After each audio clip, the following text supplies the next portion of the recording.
Herkese merhaba sevgili takipçilerim. Sevda'nın Örgü Evi YouTube kanalıma hoş geldiniz. Bugün sizlere şiş böyle kolay, zevkli bir örgü anlatacağım. Örgümüz için orta kalınlıkta yeleklik ip kullandım. 3 numarada şişim var. Şimdi örneğimiz bakın böyle. Hani boncuk boncuk örgü yapılışı. Arka yüzü bu şekilde. Ön yüzü de bu şekilde değerli izleyicilerim. Şimdi bugün sizlere 2-3 tane örneğini anlatacağım. Bir örneği için 5 ilmek, bir de arasında düz giden ilmeğimiz var. Toplamda 6 ilmeğe ihtiyacımız var. Yapacağınız modelin büyüklüğüne göre ilmek sayılarını 6 ilmek üzerinden ayarlarsınız. Şimdi hemen örneğimize başlayalım. Şöyle ön yüzden ilmeklerimizi attık.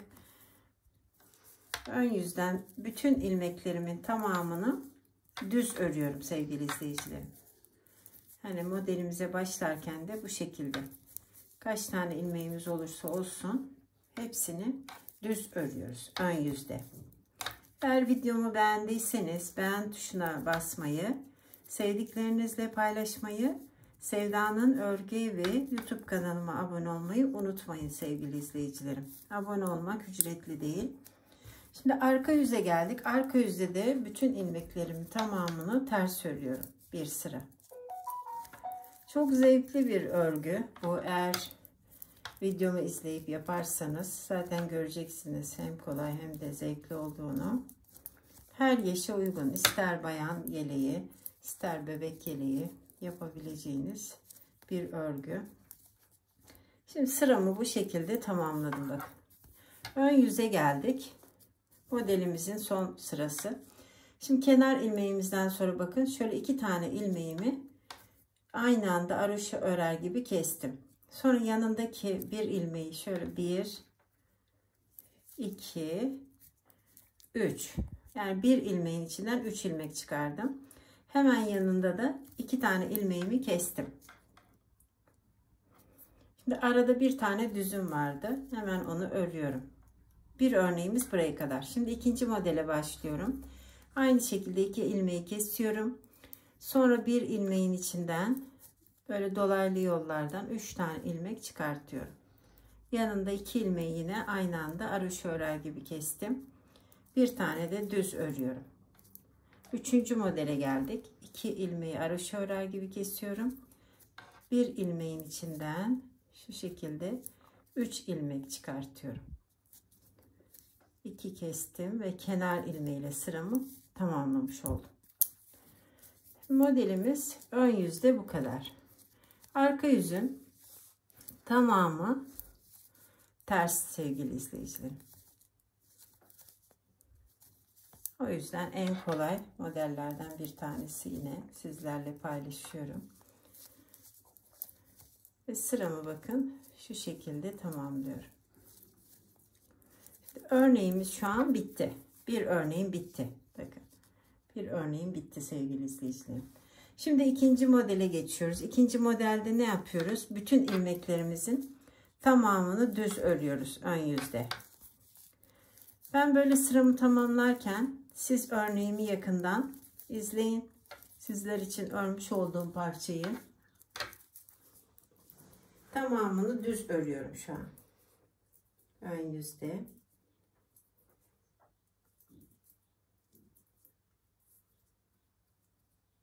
Sizlerle konuşurken ön yüzü şöyle tamamladım. Bakın. Tamamını düz ördüm. Şimdi arka yüzünde tamamını ters örüyorum. Böyle hızlı geçiyorum. Yani arkalı önlü saydığımız zaman 4 sıradan oluşan bir model bu. Sadece ön yüzde bir sıra işlemi yapıyoruz. O da onun gösteren bir model zaten ön yüzde. Sıramı böyle tamamladım. Şimdi ikinci örneğimizin kenar ilmeğinden sonra şöyle bakın 2 tane haroşa. 2 ilmeğimi haroşa örer gibi kesiyorum. Sonrasında 1, 2, 3. Tekrar 2 ilmeği haroşa örer gibi kestim. Toplamda 5 ilmeğim var bakın. Kenar ilmeğimden 1, 2, 3, 4, 5. Şimdi buradaki ilmeğimi de düz ördüm. Tekrar ikinci örneğindeyim. İkisini şu şekilde araş örer gibi kesiyorum. Tek ilmeğin içinden 3 tane ilmek çıkarıyorum. Yine kestim ve kenarında bir düz.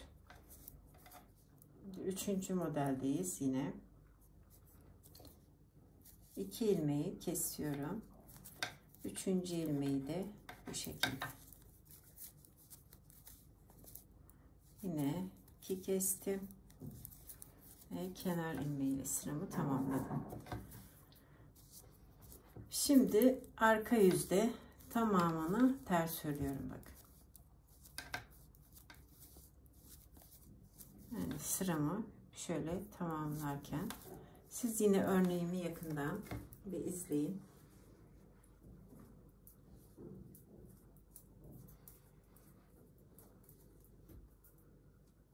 Şöyle sıramı tamamlıyorum sevgili izleyicilerim. Arka yüzün tamamını ters örüyorum. Şu an 2 örneğim bitti.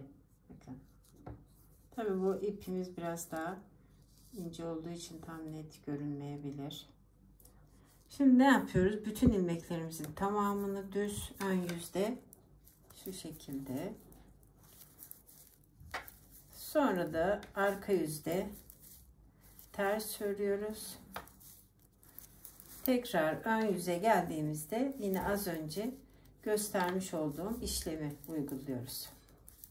Şimdi bu sıramı bu şekilde böyle tamamlamak istiyorum.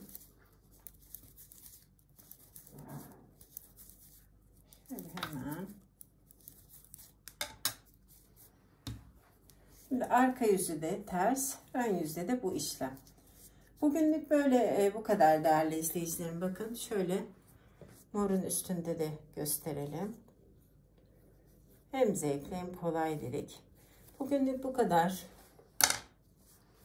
Beni izleyen herkese ayrı ayrı teşekkür ediyorum. Yurt içi, yurt dışı, bazen yurt dışından da mesajlar alıyorum. Ne kadar tabii dilimiz farklı olsa da yine çok çok teşekkür ediyorum. Bakıyorum onlar da beğenip yorum yapmışlar. Umarım örneğimi beğendiniz. Beni izleyen herkese ayrı teşekkür ediyorum.